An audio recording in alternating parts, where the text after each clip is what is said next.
बड़े बड़े इन्फ्लुएंसर्स और सेलिब्रिटीज आपको मिसगाइड कर रहे हैं। ये बात एक डिटेल्ड रिपोर्ट में निकल के आई है जो कि ASCI ने प्रिपेयर करी है। इन्होंने पिछले एक साल में 8000 के अराउंड एड्स की एनालिसिस करी है, जिसमें इन्फ्लुएंसर्स और सेलिब्रिटीज इन दोनों ने ही खूब वॉयलेशन करे और उसकी लंबी लंबी लिस्ट यहां पर निकल के आई है। सबसे शॉकिंग बात यह है कि इस रिपोर्ट को यूट्यूब का एक भी इन्फ्लुएंसर कवर नहीं कर रहा है। मीडिया में भी कोई खास ज्यादा बात नहीं हुई है इसके बारे में, लेकिन इस रिपोर्ट के बारे में आपको जानना बहुत जरूरी है, क्योंकि एज अ व्यूअर आपके साथ एक धोखा किया जा रहा है। और इस वीडियो के थ्रू मेरा पर्पस यही है कि आप इस धोखे को पहचान सको, समझ सको और इससे बच सको।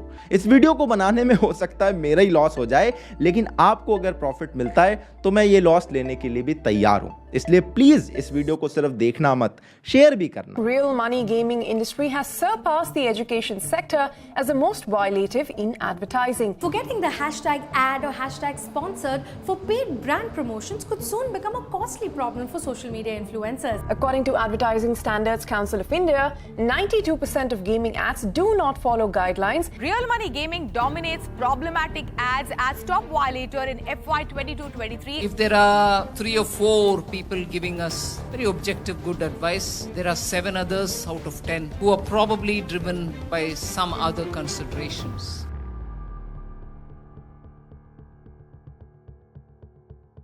देखो, इस वीडियो की कहानी बड़ी सिंपल सी है। ये कहानी है एड्स की।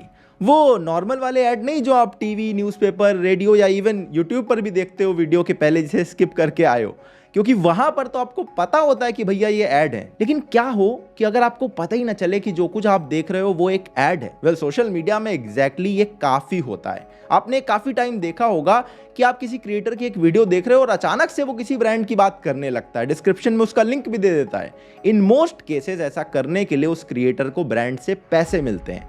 यही होती है इन्फ्लुएंसर मार्केटिंग, और इस तरह से प्रोडक्ट के बारे में बात करने को बोलते हैं ब्रांड इंटीग्रेशन। इसका सही तरीका भी होता है, यानी कि क्रिएटर आपको बताए कि एक स्पॉन्सर्ड सेगमेंट है, यूट्यूब पर वीडियो अपलोड करते टाइम एक बटन आता है पेड प्रमोशन वाला, उसको दबा दे, अपने लेवल पर प्रोडक्ट को चेक करे, ड्यू डिलिजेंस करे, ये देखे कि कहीं कोई प्रोडक्ट ये कोई फेक क्लेम तो नहीं कर रहा है। ये सब बेसिक एड गाइडलाइंस में आता है जो कि advertising standards council of India यानी ASCI ने प्रिपेयर करी हुई है। लेकिन मोस्ट केसेस में ये गाइडलाइन फॉलो नहीं हो रही है। ASCI ने अपनी खुद की रिपोर्ट में बताया है कि 267 इन्फ्लुएंसर्स की एक डिटेल लिस्ट है जिन्होंने इस एड गाइडलाइन को पिछले एक साल में खुलेआम वॉयलेट करके ऑडियंस को मिसलीड किया है। मिसलीड करने की प्रॉब्लम वैसे टीवी, प्रिंट, रेडियो वाले एड्स में भी होती है, लेकिन इस रिपोर्ट में जो 8000 एड्स चेक करे गए उसमें 75% एड्स डिजिटल प्लेटफॉर्म वाले थे। इन्होंने बताया कि हर 4 में से एक एड के अंदर इन्फ्लुएंसर्स ने एड गाइडलाइन को वॉयलेट किया हुआ था। अब इन्फ्लुएंसर्स की इतनी बड़ी लिस्ट है तो ये बात तो इम्पॉसिबल है कि हर एक इन्फ्लुएंसर से गलती से ही वॉयलेशन हो रहे हो। कुछ केसेस में तो जरूर नोइंगली ये वॉयलेशन किए गए। ऐसा मैं इतने कॉन्फिडेंटली इसलिए बोल पा रहा हूं क्योंकि मैं एक यूट्यूब चैनल चलाता हूं और इसकी वजह से मुझे ये पूरी इन्फ्लुएंसर मार्केटिंग एजेंसी कैसे ऑपरेट करती है इसका अच्छा खासा आइडिया है। डेली के 30-40 ईमेल मेरे पास भी आते हैं अलग अलग उल्टे सीधे ब्रांड को प्रमोट करने के लिए। मैं करता नहीं हूं, तो इसलिए मैं आपको अब एक्सप्लेन करता हूं कि भैया ये सब काम कैसे करता है। देखो, इन्फ्लुएंसर मार्केटिंग में ना मेनली 3 तरह के प्लेयर्स होते हैं। पहला प्लेयर होता है ब्रांड। ये वो कंपनी है जिसे अपना प्रोडक्ट सेल करना है। आपने यूट्यूब पर देखा होगा financial product, fantasy gaming, educational course, health care product, ये सब कुछ मेन टाइप के प्रोडक्ट हैं जो ज़्यादा इस तरह से खुद को प्रमोट करते हैं। दूसरा प्लेयर आता है एजेंसी। एक तरह से इन्हें आप मिडिल मैन मान सकते हो, क्योंकि इन लोगों को ये ब्रांड वाली कंपनीज हायर करती हैं अपनी पूरी मार्केटिंग कैंपेन को रन करने के लिए। ये करने के लिए उनको एक फीस भी मिलती है। तीसरा होता है क्रिएटर, जो अल्टीमेटली ये ब्रांड आपको प्रमोट करता है। इन्हें खूब सारे पैसे मिलते हैं और जितने पैसे इन्हें मिलते हैं उसका एक पोर्शन वो एजेंसी भी ले जाती है जो इन्हें ये ऐड लाकर देती है। तो अब इस पूरे इक्वेशन में सबका अपना अपना पर्पस ये है कि भैया पैसे कमाने। ब्रांड को इस प्रमोशन के थ्रू नए कस्टमर्स मिलते हैं, यानी कि आप सब लोग। एजेंसी को ये डील करके अपना कट मिल जाता है और क्रिएटर को डील के पैसे मिल जाते हैं। तो ऐसे में जो एथिकल क्रिएटर हैं, जो सही तरह से ब्रांड को प्रमोट करते हैं, वो ब्रांड को देख समझ के प्रमोट करते हैं, खराब ब्रांड को रिजेक्ट कर देते हैं, और जो प्रमोट भी करते हैं उसमें भी ऑडियंस को बता देते हैं कि भैया ये प्रमोशन है। अच्छे ब्रांड्स को भी ये करने में कोई प्रॉब्लम नहीं होती और अच्छी एजेंसीज भी सिर्फ अच्छे ब्रांड्स के साथ ही काम करती हैं। लेकिन फिर इसमें आता है एक ट्विस्ट। कुछ ब्रांड्स ऐसे आते हैं जो क्रिएटर्स को प्रेशराइज करते हैं कि आप ऑडियंस को ये मत बताओ कि आपने इस काम के पैसे लिए हुए हैं। वो बोलते हैं कि आप ऐसे प्रमोट करो कि लगे कि आपको इसके पैसे ही नहीं मिले हैं। क्रिएटर्स भी इसके लिए ज्यादा पैसे चार्ज करते हैं और ऐसा कर देते हैं। अब जो क्रिएटर नहीं भी करना चाहते उनको एजेंसीज आके लालच देती हैं और ये काम करवाती हैं, क्योंकि उन्हें तो बस अपने कट से मतलब है। और ऐसा करवाने वाले कुछ ब्रांड अच्छे होते हैं जिनका प्रोडक्ट ठीक है, तो वहां पर चलो इतनी प्रॉब्लम नहीं आती है। लेकिन यहां पर कुछ ऐसे ब्रांड भी आ जाते हैं जिन्हें पता है कि उनका प्रोडक्ट बेकार है, वो एक गलत प्रोडक्ट बेच रहे हैं जिसमें ऑडियंस का नुकसान है, इसलिए वो एक्स्ट्रा पैसे देकर क्रिएटर को ये प्रोडक्ट प्रमोट करवाते हैं, क्योंकि उन्हें पता है कि ये क्रिएटर जो नए कस्टमर्स ला के देगा, हम उनसे इससे काफी ज्यादा पैसा वसूल कर लेंगे।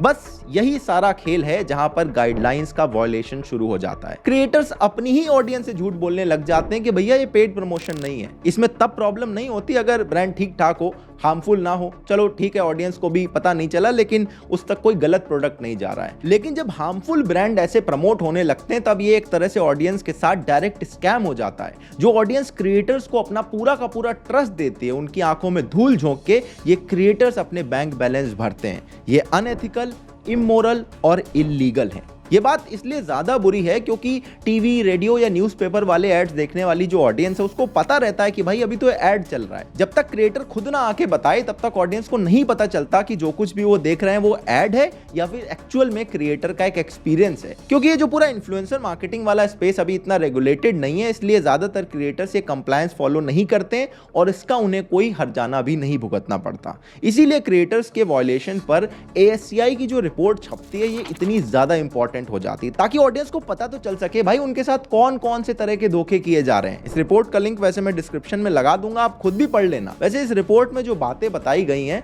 वो काफी यूनिक और नई तरह की हैं। इस रिपोर्ट में ऑलमोस्ट 8000 एड्स देखे गए। इन्होंने कहा कि इसमें 6000 एड्स ऑलमोस्ट ऐसे थे जो कि डिजिटल प्लेटफॉर्म यानी कि इंस्टाग्राम, फेसबुक, यूट्यूब और अलग अलग वेबसाइट्स पर उन्होंने देखे जहां पर वायलेशन हो रहा था। अब ये रिपोर्ट हर साल छपती है, तो लास्ट ईयर तक ये कहते हैं जो एजुकेशन वाले प्रोडक्ट थे उसमें ज्यादा वायलेशन हो रहे थे, लेकिन इस साल जो है वो पैसा लगा के जो गेम खिलवाया जाता है वो 5th पोजीशन से जंप करके 1st पोजीशन पर पहुंच चुका है। अब आजकल आपने भी देखा होगा कि यस नो बोल के पैसा कमा लो, कोई थार दे रहा है, कोई iPhone 14 दे रहा है, कोई कह रहा भैया सेकंड प्राइज 1 करोड़ है तो फर्स्ट प्राइस सोचो क्या होगा। ये सब लोग खुद को सट्टा नहीं बोलते क्योंकि उन्हें पता है चीज इलीगल है, तो कहते हैं ये स्किल बेस्ड गेम है और ये बोलकर ऑडियंस को बेचा जाता है। ज्यादातर वही क्रिएटर्स इसमें टारगेट किए जाते हैं जिनकी ऑडियंस 15-16 साल के बच्चे हैं। तो ये सब छोटे बच्चों को बेच के उनको क्या सिखाया जा रहा है ये बात तो क्रिएटर को भी पता है, एजेंसी को भी पता है और ब्रांड को भी पता है। लेकिन इन सारे लोगों ने अपने अपने बैंक भरने के लिए आंखों में पट्टी बांध ली है और तभी तो इस रिपोर्ट के आने के बाद भी सबने मुंह पे ताले लगाए हुए हैं, कोई बात तक नहीं कर रहा है। रिपोर्ट में यह भी बताया गया कि कैसे पैसा लगा के गेम खेलने वाले जो एड्स हैं उसमें 92% एड्स में कोई भी फाइनेंशियल रिस्क या एडिक्शन वाले जो डिस्क्लेमर जो कि मैंडेटरी हैं वो नहीं दिए जा रहे हैं। ये सेक्टर इस रिपोर्ट के हिसाब से सबसे ज्यादा नॉन कंप्लायंट सेक्टर है। सेकंड और थर्ड नंबर पर आता है एजुकेशन और हेल्थ केयर। ये दुनिया भर के कोर्सेज, दवाई, तेल, क्रीम, पाउडर आजकल सब बेचे जा रहे हैं, आपने देखा होगा।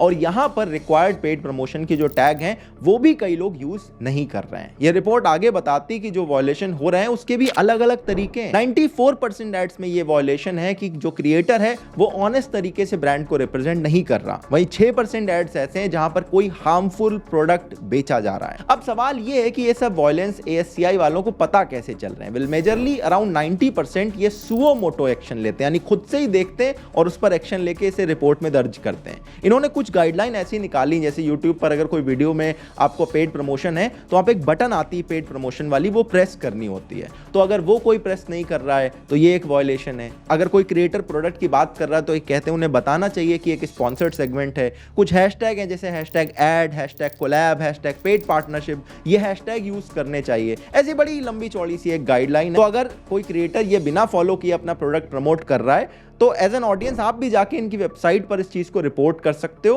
और वो भी इस रिपोर्ट में अगले साल दर्ज कर लेंगे। अब मैंने बता दिया कि आप रिपोर्ट कर सकते हो, तो आपको चैलेंजेस समझ में आ रहे होंगे। एक तो इनकी गाइडलाइन को लेके सबसे बड़ा चैलेंज है। आज के टाइम अगर मैं आपको बताऊं, हार्डली ही शायद कोई ऐसा क्रिएटर, एजेंसी या ब्रांड होगा जो ये क्लेम कर दे कि हमें पूरी गाइडलाइन पता है। क्या क्या एग्जैक्टली फॉलो करना है पेड प्रमोशन में, ये बातें लोगों को क्लियर ही नहीं है। ASCI वाले वायलेशन की लिस्ट बना रहे हैं लेकिन खुद की जो गाइडलाइन बना के रखी है उसका प्रचार नहीं कर पा रहे हैं।